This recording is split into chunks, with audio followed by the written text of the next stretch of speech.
nous sommes là ici réunis avec le CDPE de Saint-Louis, le comité départemental pour la protection de l'enfant, chapeauté par le ministre de la Femme, de la Famille et de la Protection des enfants, par rapport à une vision d'un homme, je veux nommer son Excellence, Monsieur le Président Macky Sall, pour fêter l'enfant du monde. Aujourd'hui, on fête l'enfant du monde, à travers l'enfant du monde, l'enfant d'Afrique, mais surtout l'enfant du Sénégal. Et ce sont les enfants saint-louisiens qui ont accueilli cette fête. C'est la commémoration de du 33e anniversaire de l'adoption de la Convention des Nations Unies relative aux droits de l'enfant. Au-delà du PCE, il y a une vision et le PCE traduit la vision de son Excellence Horizon 35, qui a plusieurs axes. D'abord, par rapport à l'axe qui est relatif à l'être humain, c'est-à-dire qui met au centre l'être humain. C'est en ce sens qu'on est là aujourd'hui,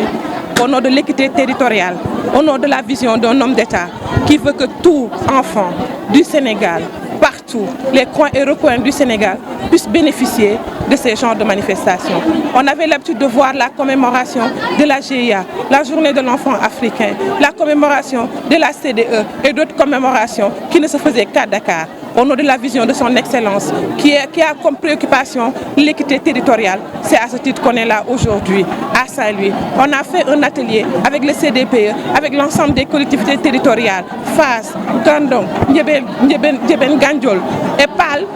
autour de la migration des enfants, avec la Direction générale d'appui aux Sénégalais de l'extérieur à travers son directeur général François Gueye. On l'a fait la veille, on a eu à regarder quels sont les problèmes, la mobilité des enfants, comment est-ce qu'on peut faire respecter les droits des enfants. Et le lendemain, nous sommes là aujourd'hui à la place Baya pour une mobilisation sociale avec les partenaires techniques et financiers. On a fait la fête, on a fêté l'enfant du Sénégal, on a fêté l'enfant du monde avec toute la communauté, en parfaite cohésion, avec le thème, mais surtout à la Coupe du Monde. Nous avons voulu mobiliser toute la communauté, nous avons voulu mobiliser le sport pour faire passer des messages, pour dire que rien ne compte sans que les enfants ne soient pris en compte. Les droits des enfants, pour nous, il y a une avancée notoire, dans la mesure où tous les instruments juridiques ont été ratifiés par l'État du Sénégal, en passant par la CDE, en passant par la Charte africaine des droits, pour le bien-être des enfants. Et même dans quelques jours, nous allons ratifier la charte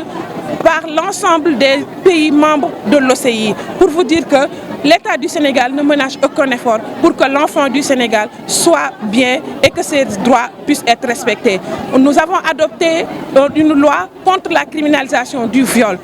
Le Sénégal aussi a ratifié la Convention 108 qui lutte contre le travail des enfants et a eu à instituer à l'âge de 15 ans pour que l'enfant ne puisse pas travailler avant ses 15 ans. Donc le Sénégal ne ménage aucun effort pour que les droits des enfants puissent être respectés, mais au-delà du respect, pour qu'on puisse promouvoir le droit des enfants. Cela s'explique par la Coupe du Monde. La Coupe du Monde, c'est le sport.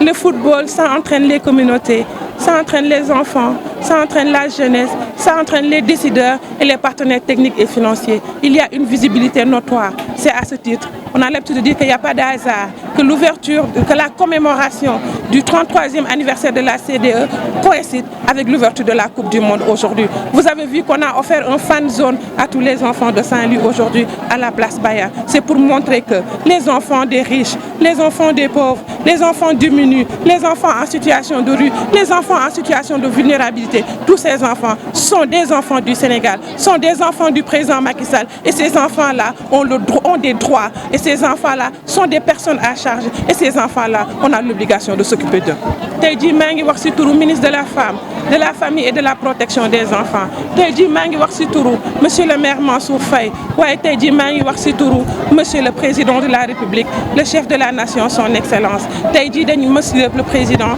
Macky Sall. Tey dañuy fêter 33e anniversaire li nga xamante ni dëkk yi dañoo toog autour d'une table ni ñoom dañoo bokk ci li nga xamante ni mooy Nations Unies foofu nag dañoo am ay wareef ak yelleef yoo xam ni dañ ko définir pour nit ñi mën a respecter droit xale yi ñu ngi ci fanweeri at beeg ñett bi tey nag dañoo toog fii au nom de l'équité territoriale ndax président Macky Sall dafa ne xale bu juddoo Fongolimbi xale bu juddoo Dakar xale bu juddoo Ndar xale bu juddoo Kédougou ak Podor xale yooyu yëpp a yam loolu moo tax nag ñu délocaliser fête bi indi ko fii ci place Baya ànd seeg nag sunu maire monsieur le maire Mansour Faye qui n'a ménagé aucun effort gis ngeen fête bi tey ni mu toll tey nag dañoo bëgg xale Sénégal yëpp xam ni ñun ñi taxaw nañu temm fas yéene taxaw pour seeni ay droit nit ñi respecté ko pour ñu protéger sunuy xale pour sunuy xale kenn du leen violer pour sunuy xale kenn du leen violenter et loolu état du Sénégal def na si ay jéego yu mucc si ayib ay textes yëpp Sénégal ratifié nañ ko Sénégal jël na benn ligne teg ko en place c'est la ligne 116 képp ku gis kuy ñoñoxal xale mbaa ñuy sonnal xale wooteel si numéro boobu les enfants seront pris en charge tabax nañu ay école tabax nañu ay école communautaire tabax nañu ay cases des tout-petits waaye dara matewul tey gis ngeen xale yi nga xamante ni dañoo am laago duñu gis wala ñi nga xamante ni mënuñu wax xale yi tey taxaw nañu fii wax ñu jàppale leen ñu fas yéene ànd ak ñoom thème bi dañ ko choisir parce que tey ji ouverture coupe du monde bi dañu ni lan lépp loo xamante ni mooy communauté bi nan la ñuy mën a lëkkaloowee pour que xale yëpp ñu mën a respecter seen i ay droits nan la communauté bi ñi ko composé ndayu daara yi sëriñ daara yi église bi gis nga leen fii parents yi gis nga leen fii collectivité territoriale yi gis nga leen fii partenaires techniques et financiers yi gis ngeen leen fii tey jii ñu àndandoo lëkkaloo pour wankat doomu Sénégal yi lépp loo xamante ni jox na leen rek ñor nañu à Saint-Louis nag ñëpp xam nañ ni mooy bëtu Sénégal Saint-Louis nag xam nañ ni c'est centre du bon goût et de la teranga tey nag waa Saint-Louis dal nañu tapis rouge bi commencé que buntu méridien président ba tey jii fii ci place Baye ànd seeg sunu maire ànd seeg sunu préfet tàllal loxo ñëpp la veille nag def nañ fi benn atelier ànd seeg direction générale d'appui des Sénégalais de l'extérieur def benn atelier waxtaan ak collectivités territoriales yi former ñi nga xamante ni ñoom ñoo nekk ci comité départemental pour la protection des enfants bi nga xamante ni préfet yi ñoo koy diriger le commandement territorial ñu ànd ak l'ensemble des sectoriels parce que ministre de la justice ci la bokk ministère de l'éducation ci la bokk ministère de l'intérieur ci la bokk ak ministère de la justice ñu toog waxtaane dem beeg dikk bi xale yi ñi nga xamante ni seen ay parents dañuy def la migration ak xale yi nga xam ne dañuy migrer di ñëw te fekk ànduñoo kenn ñu xool lan mooy sunu défi ak quelles sont les contraintes ñu xool nan la ñuy defee pour ñu mën a ànd ndax nag ku dee yóbbaale mébét loxo matewul waaye ñun dinañ takku taxaw temm comme ni ko sunu président ni mu ko bëggee ñu mën a traduire sa vision pour que l'ensemble des enfants du Sénégal puissent vivre et bien vivre.